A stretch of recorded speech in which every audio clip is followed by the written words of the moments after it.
yourself into this space. Allow yourself to really settle in. Open your hearts. You can literally open your hearts physically. Bring it open.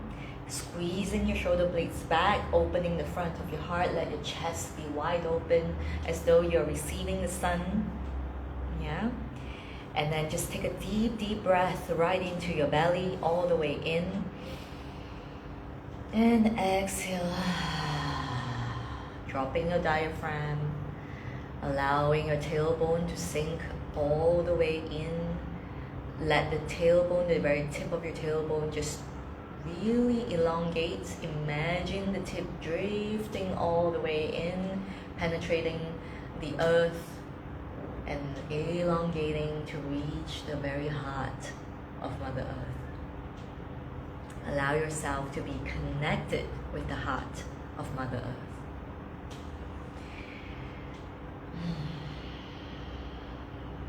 Focusing on the elongation, focusing on the tip, let it go.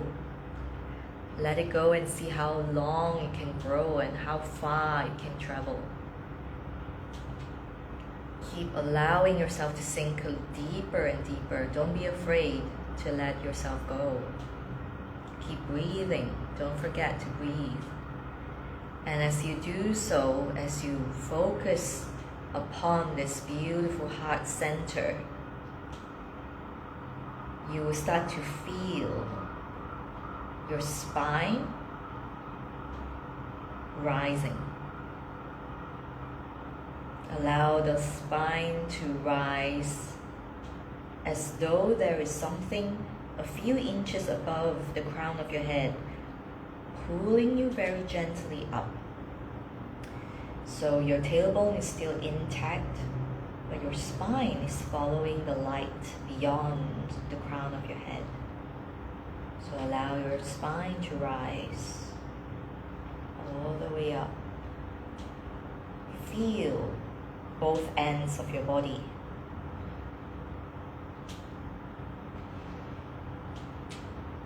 Let yourself be drawn. Let the magnetism of the earth sink you deeper, ground you in, and at the same time, don't be afraid of the light beyond that is drawing you upward, inviting your soul to rise. Your spine will inevitably rise as well. So you are creating in-between spaces in the spine. So each vertebrae is opening and opening, and so there's space in between. Those empty spaces, breathe into them as though you are filling in those spaces with you as the soul, you as the divine. Allow that to be free. No more compressing yourself, no more trying to make yourself small or hide and crouch and shrink. Allow the spine to be free, to rise like a dragon all the way up. You see? Can you feel yourself perhaps spiraling up and at the same time very much grounded? Allow yourself to feel this polarity, that which is fully human and fully divine all at once. There has never been a need for you to choose to be divine or to be human. You are both. Both and. Both divine and human. Yes. The yin is magnetic. It draws you down. It's the manifestation. It is the beautiful, dense energy that grounds, that holds. And then there is that powerful yang energy, that spirit that spirals down, the vision that desires to take root within you, that desires to be expressed. The question is, will you allow yourself to be expressed?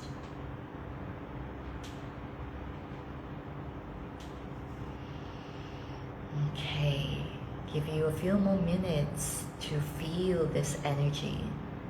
Feel yourself. It is who you are. Let the mind drop in. If you feel like you cannot really still yourself, simply breathe deeply into the space below the navel. You can place both hands on this space below the navel and just bring your mind, invite your mind to land right there. And continue to drop your diaphragm, release your diaphragm, release the front of your chest, release all the tension on the front of your body into the space below the navel.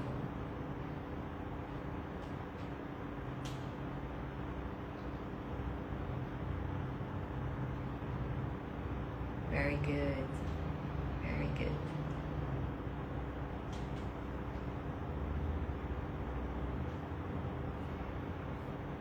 Okay.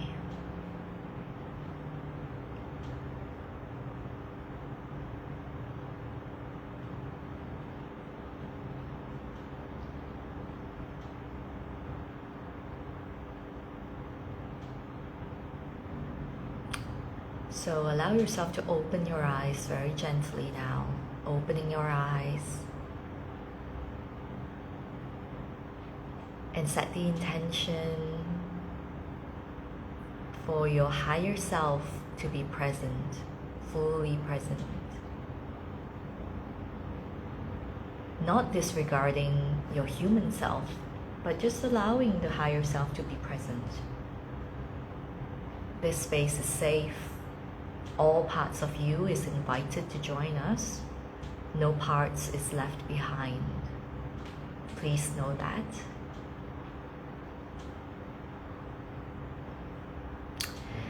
And I would like to begin by asking you, have you ever heard of Cha Dao? And if you haven't, just let me know. You have never heard of what that is. You have no idea what that is. And if you have, let me know what your experience has been like, and we will dive into this together. Okay? All right. Never heard of it? Okay. Nope. Okay, perfect. So for me, if I were ever asked what Cha Dao is, I will very simply say Cha Dao is chopping wood, carrying the water, boiling the water, and making tea.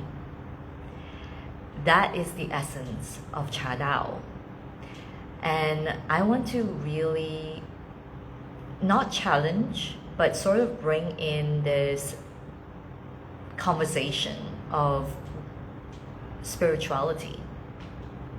Spirituality, the pursuit of spirituality, being a spiritual person, what does that even mean?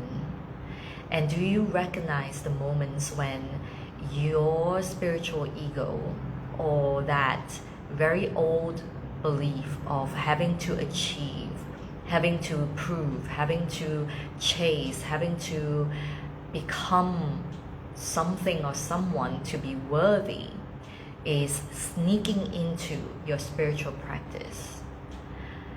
For me, and this is my personal experience, Cha Dao is very much an endless practice. So there is not a level to attain. There is no graduation. There is no certification to say that, yep, you are a master now.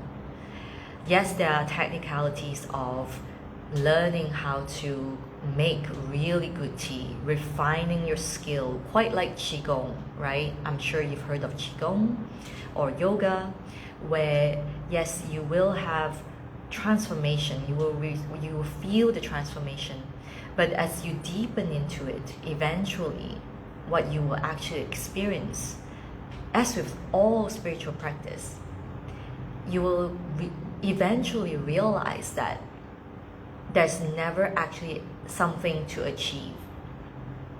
The ultimate quote-unquote achievement is to recognize that there is nothing to chase after. There has never been anything to chase after.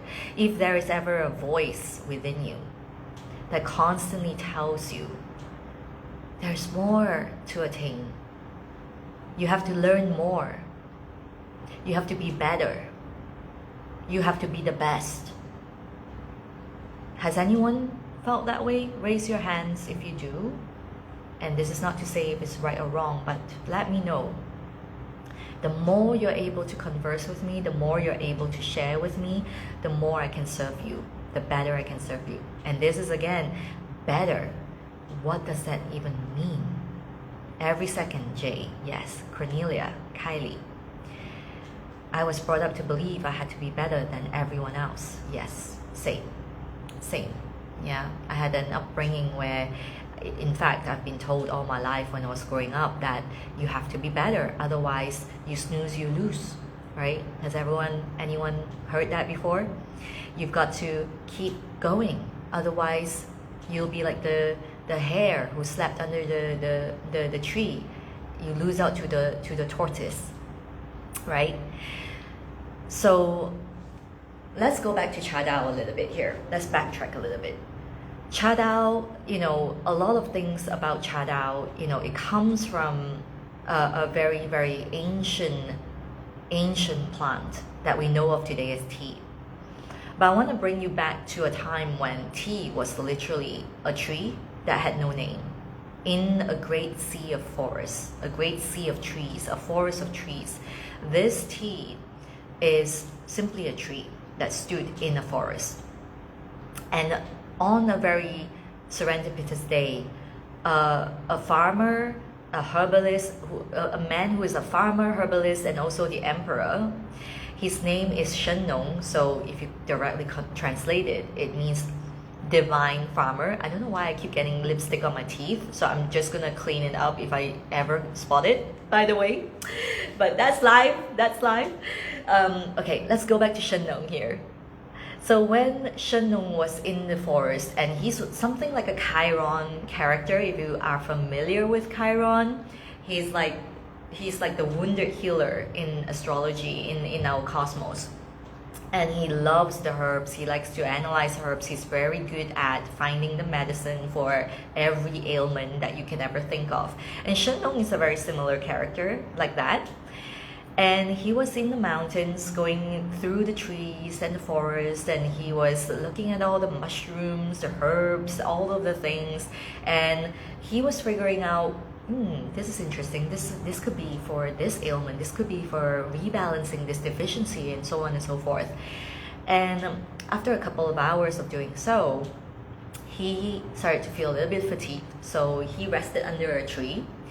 And as with all sages, as with all beautiful farmers, they love to carry a little pot and a little tripod so that they can gather some wood, and then they put the pot on top of it or a cauldron on top of it, and they'll boil something, and they'll have a cup of something, and then get on with their day. That will be like a meal to them at the time. So very serendipitously, one of the leaves from the tree that he was sitting under, or maybe several leaves, I would imagine, drifted down into the cauldron, into the boiling water.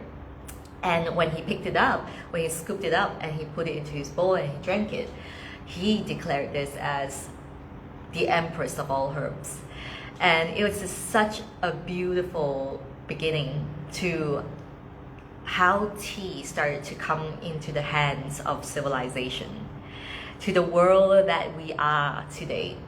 It came down from the mountains into the hands that we call is, all of us, the commoners, not commoners in a sense of like you're common, but like, what I mean? It's like it came down from the mountains into the hands of people who started to really recognize this as something that is very potent. They, many other people since then, very, very renowned Zen monks, they have called this as a medicine for the heart. Yeah, Zen monks or Chan monks at the time. Hello, Joanna. Welcome. Chan monks. Chan is actually the original Chinese word for Zen, where before the monks from Japan discovered Chan, the Chan monks started to actually acknowledge that this is a potent medicine to still the mind and open the heart. Because in Chinese medicine, your heart has to be opened for spirit to flow, for energy to flow. There's a saying that you can see the light from the radiance through the eyes and know that someone's heart is actually open and healthy. If the heart is closed, if the spirit has left the house, let's put it that way, your eyes will be dull and your eyes will be lifeless. And that means that your heart is closed, mostly due to trauma, due to stress, due to anxiety, all the things that our modern society is, very realistically moving through right now.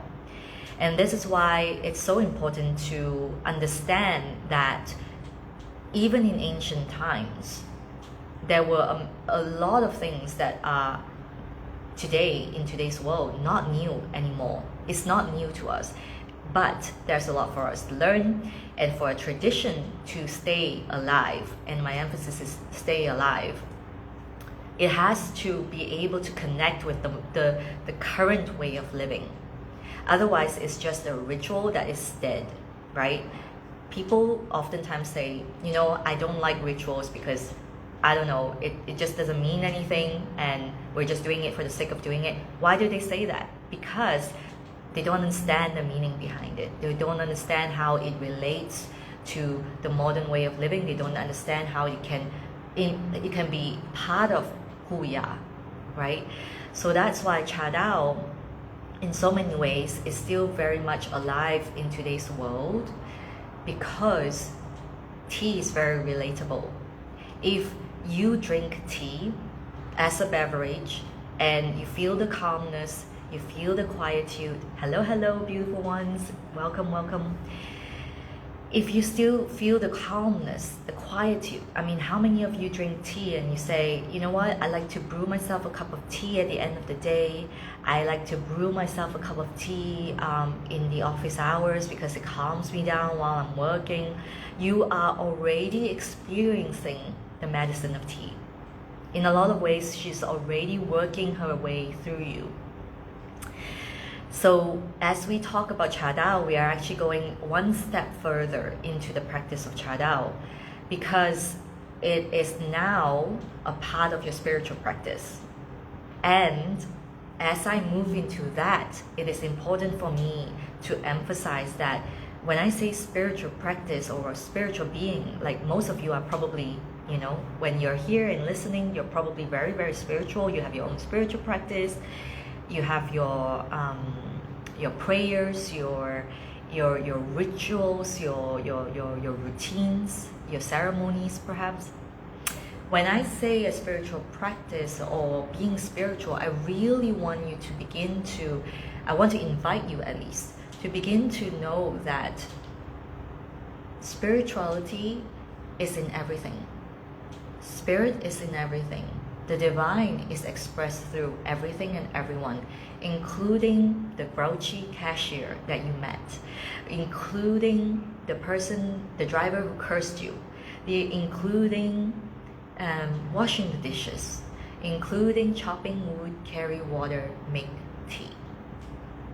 And that is why it is such a powerful practice to eventually lead you to a very beautiful place where you no longer chase after the accolades, the material things that you think will create your worthiness for you.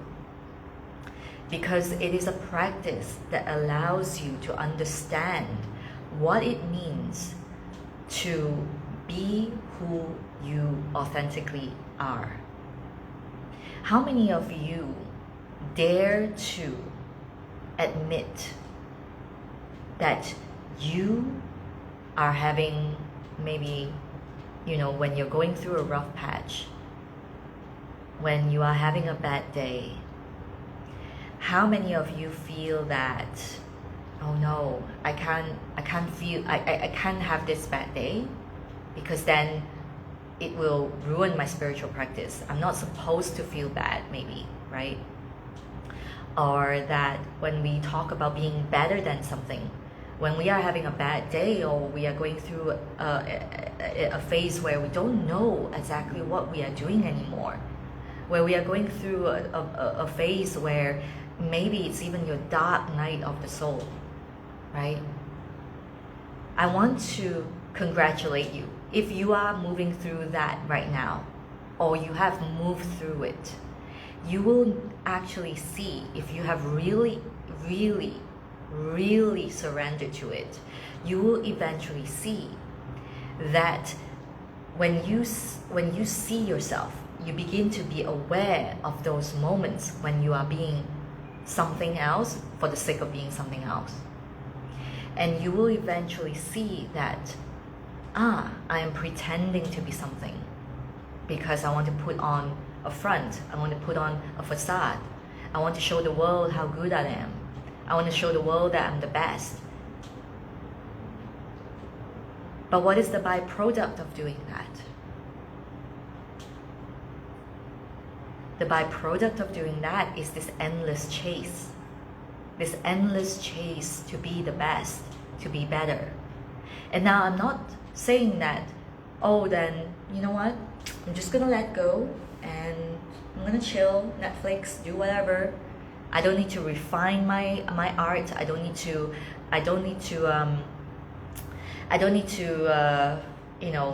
practice anymore, because you know what? I'm who I am. I'm already worthy. So what? Right? We have to strike the fine balance. And I think a lot in the spiritual world right now, the issue that I'm seeing really is the prevalence of either too much of this or too much of that. Meaning too much yin, where we're just like, oh, surrender. I know I need to do something, but you know what? I'm just gonna let God take it. I'm just gonna let the universe do it for me, because the universe is meant to do that for me, right? Or we are too much in the yang, where we're trying to control everything, and we're trying to have a certain result. If we don't get that specific result, it doesn't look the way we want it to, then we think we're a failure. We get into this place of pretentiousness, of righteousness, like they are wrong, I'm right. I'm not the, I need to control all the circumstances, otherwise, all the things. So we need to find that middle path. We need to find that middle path where we recognize who we really are, and at the same time understand that in the human experience, we are here to experience. We are here to experience our own authentic self. And what that really means is different for everyone. There are moments when someone needs to go. It's the green light, we have to go. We have to go create, we have to act on it. And then there are moments when we need to allow space to disintegrate, so that the very sprout of a new life can begin to rise, right? So yes, we must learn and we must grow, but not from a place where we think we need to be better than anyone else. This is something we have to start to be aware of, especially if you're here leading, whether in your relationship, whether you're leading yourself, whether you're leading your clients, whether you're leading your people, your team, your children. It is important to understand that the minute we put in this idea that we have to be better than someone else, or that we need to be the best, we are already working from a place of the ego. And the whole point of a spiritual practice is to release ourselves from the confines of the ego. This is why whenever I have people soliciting or inquiring about working with me and studying Cha Dao, I will be very honest. I would ask, or usually they would tell me straight up, like, I want to serve in public. I want to share this work with the world, and I want to do ceremonies. I want to integrate this as part of my work as a therapist or a practitioner, whatever it is, right? And I will be very honest, I would say that it will not be possible within a month for you to do that. It's just not it. And if you really are committed to this, this service, this heart of service that you have, then I would highly recommend you to come in for at least 3 months. I tell my clients within my mentorship that you have to be practicing a very specific method of drinking tea, which we call leaves in a bowl, which is very simply bowl, hot water, and leaves for at least 6 months, because it cuts out the middleman that we call ego. It's a very direct communication between you and the plant. It's the most unpretentious, most probably unrefined way of drinking tea, because it takes away the analyzing, judgmental mind, and it starts to allow you to understand how your intuitive intelligence works, and it allows you to start to really understand the language of nature. Nature, which is you as well. You see? So often we talk about nature, but we talk about nature like it's separate from us. And that is perpetuating this illusion of separation, where we think that we need to save nature. We think that we are not nature. And so we seek to manipulate, we seek to colonize, we seek to control, we seek to, look at the artificial intelligence, look at the way we genetically modify nature, right? So it is important for us to cut out that whole middleman of the ego, of the very primal instinct to conquer and compete, like Cornelia is saying here, yeah? Competition, competitiveness, comparison, we have to take all of that out. And what we do in the Cha Dao tea ceremony of just having leaves, a hot water, a kettle with hot water and a bowl, is that you start to recognize that you're one and the same as nature. You're one and the same. And if we go back in time, like I said at the beginning of the story that I spoke of, as those indigenous peoples, and all of us are, we're not separate from the indigenous peoples. We all have that indigenous soul in us. No matter who you are, no matter where you're born, or, no matter whatever it is, please recognize that you carry thousands of years of cosmic intelligence within you. And if we remember the indigenous soul, we remember that we never had to integrate any spiritual practice. We don't need to take a pause and go into retreat. We never had to do that. If you go into, I've been really blessed. I've had a recent trip to Bali, and I've been really blessed to work with masters and teachers who are still living in the mountains and being at one with their religion, with their connection with nature. The animism, the spirit of animism is very strong. It's kind of like there's no separation between nature, and there's this reverence for nature. And so when I was in Bali, I actually met a lot of very modern living people. They are the drivers, the people at the hotel, the people who are running a restaurant or a boutique, and they still carry this very indigenous soul where they have this deep reverence for nature, but they know that they are also part of nature. So they know that as they give, they also receive the abundance. It's not about taking something from nature.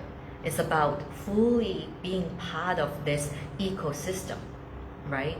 So when we are in this place of understanding who we are as the indigenous soul, right? We will start to understand that, I don't need to take a pause, or that I don't have enough time. How many of us how many times I've heard this? I don't have enough time. I don't have enough money. I don't know, whether I can be committed enough to finish the course or do this or whatever. But if we just take a moment and remember who we are, there has never been a need for us to integrate anything because we already have it within us. It is who we are. It's just that in this modern way of living, we have to, on purpose, create that space, at the beginning at least, for us to reconnect, right? And I always say that I'm so blessed that I have this tea ceremony, doing this full time and sharing this work is a blessing in my life, because I myself, I have to clean out my shit before I can hold space for all of my clients and you guys, before I come on to here, right? Right now, I have to be a hollow bone. I'm a crystalline vessel. I'm just saying things that are coming through me. I don't have a script. I've never had a script. And every time I see you, every time I speak of you and feel into your energy, this is what needs to be heard, to be heard. Some people will hear it, some people won't. Some people will just ask me, hey, where do you get your dress from? Where do you get your hat from? Right? That's it. Where do you get your crown from? Sometimes I wear a crown. I don't that often anymore, but I used to wear a beautiful crown. And that is so surface. It's such a surface level of spirituality that causes us to continue to chase after something that is really nothing at the end of it. I want to tell you this beautiful story where I remember when I first came into the world of tea. How did I come into it? I was a journalist. I was working in a big media company, and I was given a media invitation to join a tea ceremony. I went to the tea ceremony because I thought, you know what, I love tea and I'll just go. And lo and behold, it was a tea ceremony that is very much in line with a very ancient way of drinking tea. Back at a time when the country wasn't even known as what it is today, right? But we know of it today as China, right? But back in those days, the borders were still not existent. And people drank tea very simply by plucking the leaves and processing it on the spot and drinking it out of a bowl. And they shared the bowl because, there wasn't enough to go around. And that was the direct transmission from the spirit of tea. And I received a very direct transmission. I heard her speak to me. I heard her say to me, drop everything you know and go and serve tea. Serve tea. This line itself continues to unfold for me because it means so many things. Drop everything you know. The know-it-all mind can stand in the way of so many dreams and visions. We want to do certain things in our lives. And then the know-it-all mind will say, oh no, it didn't work for you last time. What do you think? Why would you think it will work this time? Oh no, maybe you should make more money first. Oh no, you should probably learn more before you actually go out there and do things that you want to do. Oh no, you can't call yourself a ceremonialist unless you are certified. Oh no, I know it all now. Even worse, right? So many tea people I've seen, people who are connoisseurs especially, they will come into a ceremony and they will express that they already know everything. And that is a mind that no longer has space to experience. You can't experience anything if you know it all already. And so it is very important for us to have a practice that we can empty out, not saying that you are ignorant. This is very different from ignorance, but to empty out, so that you can listen. Not with the ears, even though yes, physically yes, but listen with the soul. Listen to the in-between spaces. Listen to what your soul really desires. Your soul is the master, not the mind, but your mind is playing the master right now. If you think that you're worthy only when you have, the list goes on, then you are serving the mind. The mind is your steward. Your mind is meant to be here to help you to spearhead your dreams, your visions as the divine that you are. The divine, the soul, you are source, you are nature. There is no separation. There's never been a separation. And you chose to come here. You chose to come here to experience what it's like. Because if we return to the 0 point field, the 0 point field is where everything exists, and therefore it is nothing. It is no thing because there's everything there. Everything exists there. And so as the divine that you are, who chose to come here to have an experience as a human, you get to choose.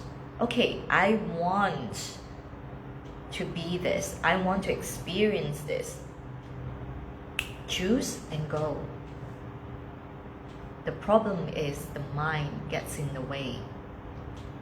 Too many hesitations, too many doubts. The fear of fear. The fear of fear.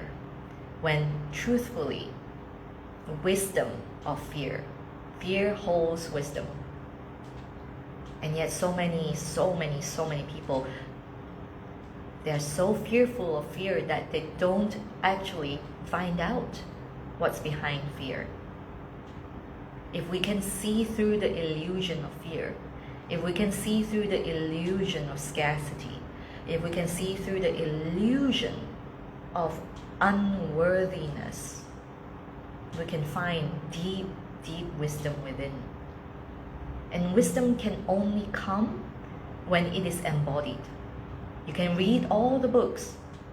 You can watch all the YouTube videos. You can watch me talk right now. But the minute you turn it off and you go back to your old life, go back to your old beliefs, there's no wisdom. Wisdom comes from your own experience, the willingness to confront your darkness. Because all light is born from the darkness. That if there's no darkness, there's no light. Because you'll just be like in a white space. Right? So if we can come, and this is where the magic happens in a tea ceremony when we are doing it in the way of tea. The Cha Dao tea ceremony really opens up this space for you to start to drop in and start to see that, oh, the shadow and the light are both wise women. They are teaching me something here. And the only way we can ascend, the only way we can heighten our consciousness, the only way we can, in New Age we call it New Earth. We can go into a new earth or raise our vibration, all these things, right? The awakening, the only way that can happen is for us to acknowledge our darkness, to see the evil, to see all the untruths, because that's the only way we can break the spell. Break the spell. The other side I spoke of, the opposite of the being too young, controlling, overthinking, chasing after materialistic things. Materialism is the yin part, where we become so spiritualized, so immersed in the spiritual ego. That's not okay too. That creates procrastination. We are always like, oh, the universe is gonna settle it for me. I'm gonna wait for the sign to drop into my lap. Or you go to so many plant medicine ceremonies that you don't even recognize who you are.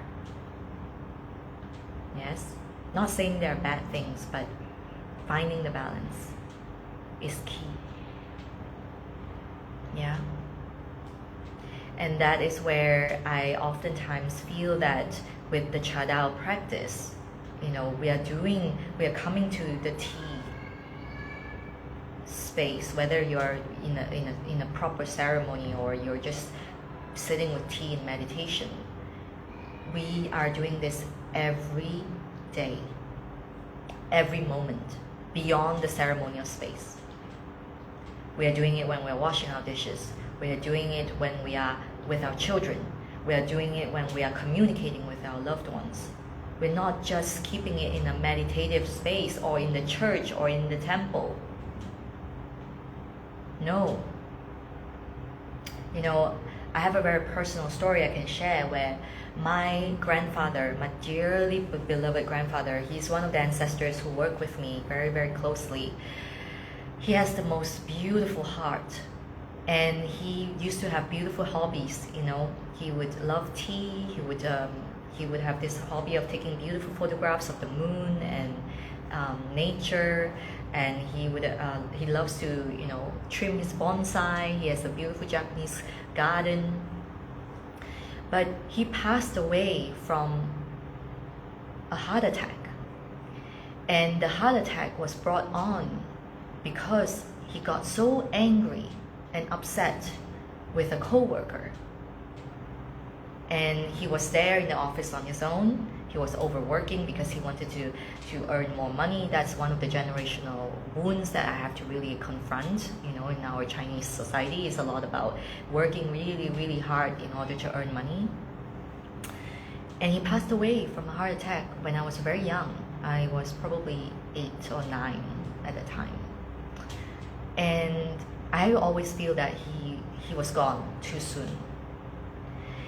And now, looking back in hindsight, I will often think of him when I'm having tea on my own, when I'm meditating and communing with my ancestors, which is something that tea ceremony can do very beautifully, because the tea ceremony itself really opens up a portal to connect with the ancestors, to the cosmos, to Earth, to everyone present, and to everyone beyond. It transcends timelines, right?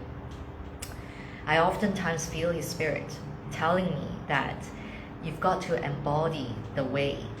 It's not just about feeling good when you're doing it. It's about how can you ripple this out into your actions, into your thoughts, into, yes, your physical health, which, by the way, begins from energy. We are all energy first, right? I oftentimes hear him saying that a lot, yeah. And to break through the illusion of scarcity, to break through the illusion of unworthiness, to break through the illusion that we have to continue to chase after this very elusive and oftentimes, promoted and portrayed on social media, like this grand life of, career success or wealth or whatever it is. And mark my words here, I'm not saying that you cannot live a luxurious life. You absolutely can. You absolutely must. And I coined this as sacred luxury, because it is luxury, but it's sacred to you. It means something. It isn't something you just collect and buy and compound just because you want other people to think you're doing well. No. It's something that it means so much to you. It's so sacred. It creates this remembrance of who you are as the divine. And this isn't even my word. It's actually from Zen. One of the masters said that the creation of tea ceremony at the time was so that there is something to hold, to see, to feel, to remember that we are divine, that we are the cosmos, that we are cosmic beings here having a human experience, experiencing our own divinity. And yet, somehow along the way, when we came down here, we forgot. And this whole journey of living is to remember that. That's all.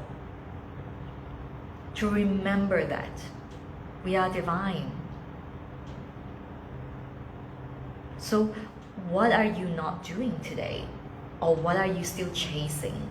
Or what are you still believing that you have to do more in order to have, or procrastinating, or believing that you might need to do something first in order to get, right? The indigenous soul already exists within you. We don't need to, I feel like this can be quite controversial, but I really believe through my own experience that you don't need time to integrate. That is an illusion. When you are spiritually devoted, if you are a person who feel the connection, who experience it in your life, you see it in everything, that is already integration. Yeah, you don't have to be better at doing the ritual in order to be worthy, or to prove to yourself, your mind, that you are ready. There must be a deep reverence, of course. There must be a deep reverence.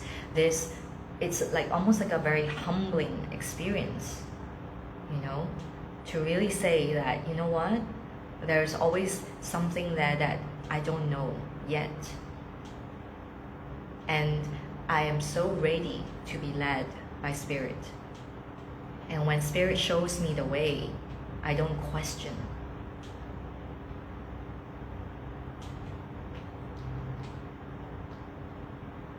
And I think it does take a person, unfortunately or fortunately, depending on your perspective, it takes that very dark night of the soul where things just fall apart to realize that.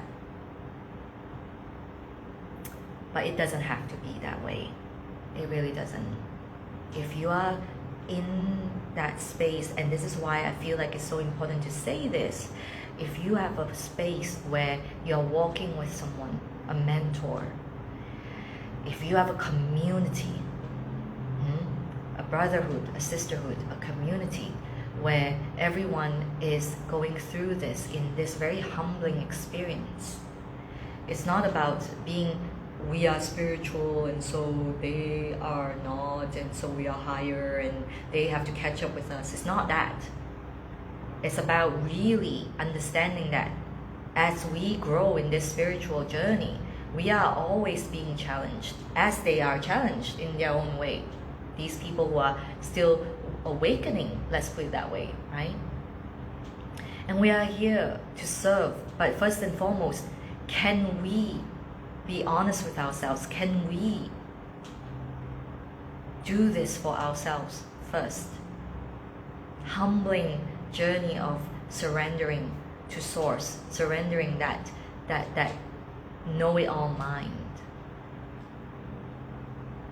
That's when we stop chasing, because there's really nothing. Ultimately, I am nothing is what I would love for you to fully experience, because it's a damn good place to be. It's a really good place to be. I am no name. I am no thing. I am no space.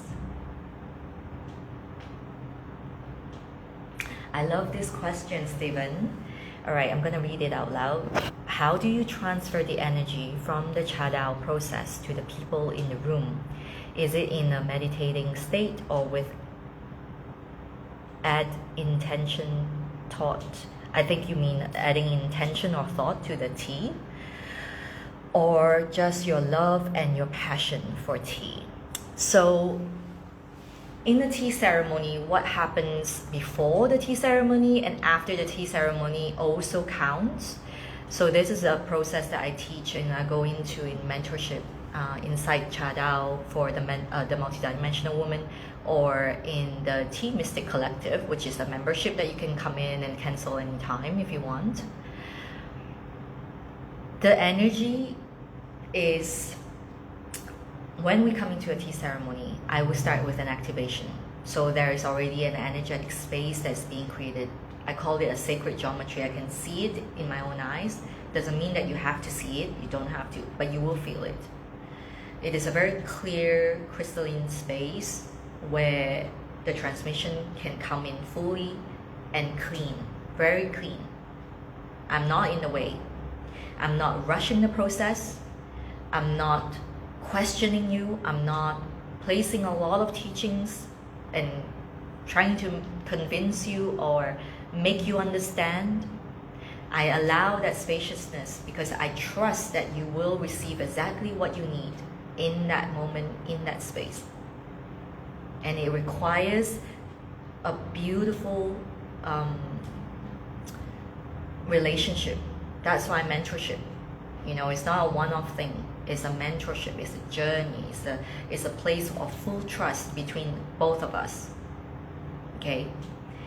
That is where the magic starts to happen, because as the activation happens, and this is something I can't even put into words because we work on a very energetic base.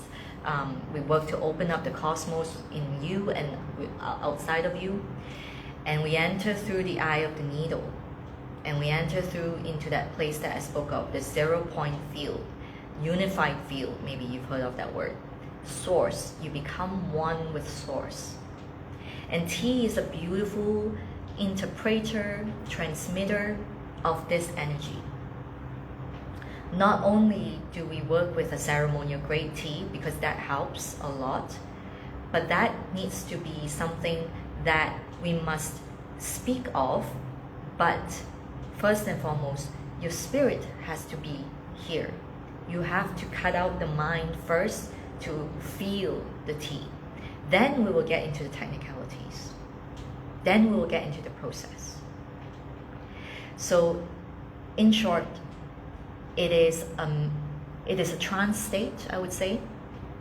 It is a trance state, but it is not something that is induced by a psychedelic. Does that make sense? Because tea is not psychedelic. Tea is an adaptogenic plant. It's a very naturally heart-opening medicine. If you go back to the Yellow Emperor text, you can still find in a very classic Chinese medicine studies, you will find that tea is actually what they call a Shen tonic. And Shen is, it takes up residence in the heart. And the heart is actually the governor of all the other organs in your body. Without the heart, nothing will function. So tea very naturally works with the heart. That's where the magic happens. Remember heart coherence, right? When your heart frequency is incoherent, that's when you are in direct transmission and direct, I would say, merged as one with source. The no-thingness becomes something. Does that make sense? So people can heal their back pain, they can heal their sclerosis, they can heal all the things because their coherence is very strong and pure in this kind of space. Qi can start to flow again. Healing can happen because energy is flowing. If your energy is not flowing, healing cannot happen. And healing in this sense really isn't about fixing. It's about remembering that you have always been whole and complete. You have always been worthy. Okay? And I cannot emphasize this enough, but I take pride in the spaces that I hold because I really uphold that wisdom of the great mystery. It is the great mystery that yields miracles. We call it miracles, but it's extraordinary and it's ordinary at the same time because it is meant to be what we are here to do. We are here to be miracles. We've always been here to be miracles. You see? You feel that? Yeah? So we have to start to feel into this power that we have. Yes, pretty much it, Stephen. Thank you. So yes, there will always be an activation at the beginning to open your channels and allow you to receive at the purest level, and the highest self is present. And then the embodiment part is very much in the process of receiving the tea, and then beyond that obviously is your relationship with tea. There's a saying in Cha Dao that if you don't know tea without drinking tea, then you don't understand Cha Dao. And that saying actually is founded upon the fact that you have to embody Cha Dao. Cha Dao is not just drinking tea or making really good tea. There are people out there who make amazing tea. Don't get me wrong. I can absolutely, if your intention is just to make really excellent tea and be a Michelin star tea connoisseur, I can absolutely refer you to those people. But that's not my intention here. We can drink tea out of a really crappy Hello Kitty bowl and it will still be transcendental, because we are coming from spirit to spirit, soul to soul, heart to heart. So I want you to really understand that we use absolutely the finest water we can find, the most beautiful tea where we can find. That is because we have a reverence for the ritual. But the spirit of Cha Dao isn't about the teaware. This doesn't give you the excuse to just go out there and share. But what I'm saying here is that it must be a spiritual practice that you do solo, on your own, first, before you share it with other people out there. It's the same for every other thing. Everything. Whether you are doing Reiki, whether you're doing, Akashic record reading, yoga, Qigong, right? One of the saddest things that I see sometimes is like with Qigong or yoga, oftentimes people just take on the physical aspects and they discard the entire spiritual aspect of it. Right? I mean, even Qigong, because of the political movement in the Republic of China, the way they remove everything to make it modern and appealing to the West. Traditional Chinese medicine, same thing. The spirit of it is gone. So to remember who we are as that indigenous soul, we must remember that we are also spirit. That is why we practice. That is why we come into a spiritual practice. And this may resonate with you, Cha Dao may resonate with you, maybe you won't. Maybe you will continue on, maybe with some other practice that you have, but whatever it is, my hope that today, with what I share in this conversation, is that you understand that we must come from a different stance if we're here in service to our own practice. We must not come from this place of, what can this get from me? How can I make money from this? How can this make me feel better? How can this, what can this give me? Right? No. Will you still stay with it when it becomes subtler and subtler? Because this is what happens with all spiritual practices, and this is why there is such a big problem with spiritual consumerism. Spiritual practices get subtler and subtler. At first it's like a big, wow, fireworks, oh my god, yes, oh, I feel so good, I feel so high. And the more you do it, the subtler the transformation becomes, because now you're at the higher level, right? So everything becomes more unseen. And a lot of people give up at that point, because it will ask of you to surrender every physical belief that you think you need to chase and do.